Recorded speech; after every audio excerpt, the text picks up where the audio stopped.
నగర జీవిని వేధిస్తున్న నిద్రలేమి. పూర్తి వివరాలకు చదవండి రేపటి సాక్షి హైదరాబాద్ ఎడిషన్. రాజమండ్రి కోటిలింగాల ఘాట్ శివనామస్మరణతో మార్మోగింది. లక్షదీపాల వెలుగులో కోటిలింగాల ఘాట్ ఉజ్వలంగా వెలిగిపోయింది. శ్రీ సీతారామ దేవస్థానం పంతం సత్యనారాయణ చారిటబుల్ ట్రస్ట్ నిర్వాహకుడు పంతం కొండలరావు సంయుక్తంగా నిర్వహించిన 12వ ఏడాది లక్షదీపోత్సవం అత్యంత ఘనంగా జరిగింది. కోటిలింగాల ఘాట్లో ఉమా కోటిలింగేశ్వర స్వామి ఆలయ ప్రాంగణంలో ప్రత్యేకంగా ఏర్పాటు చేసిన వేదికపై మహాశివుడు, అమ్మవార్ల విగ్రహాలను ఉంచి పూజలు నిర్వహించారు.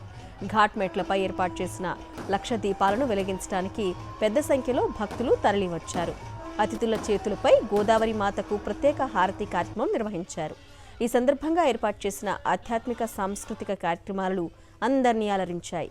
ఈ కార్యక్రమాన్ని దిగ్విజయంగా నిర్వహించడంలో సహకరించిన వారందరికీ పంతం కొండలరావు కృతజ్ఞతలు తెలిపారు. కార్తీక లక్ష దీపోత్సవం 12వ సంవత్సరం చేయడం జరుగుతుంది.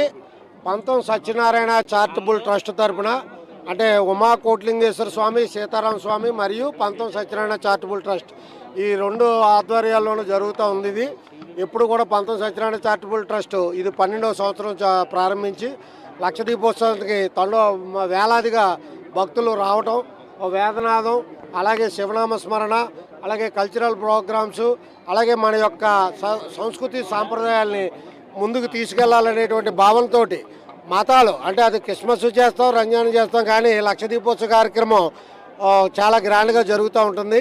దానికి ఆ పరమేశ్వరుడు యొక్క కృప, ఆయన యొక్క చల్లని దీవుని వల్ల ఇంత చక్కటి కార్యక్రమాన్ని ఎప్పుడు చేయడం జరుగుతుంది. ఇటువంటి యాక్టివిటీలు నేను ప్రతి సంవత్సరం 9 చేస్తున్నాను.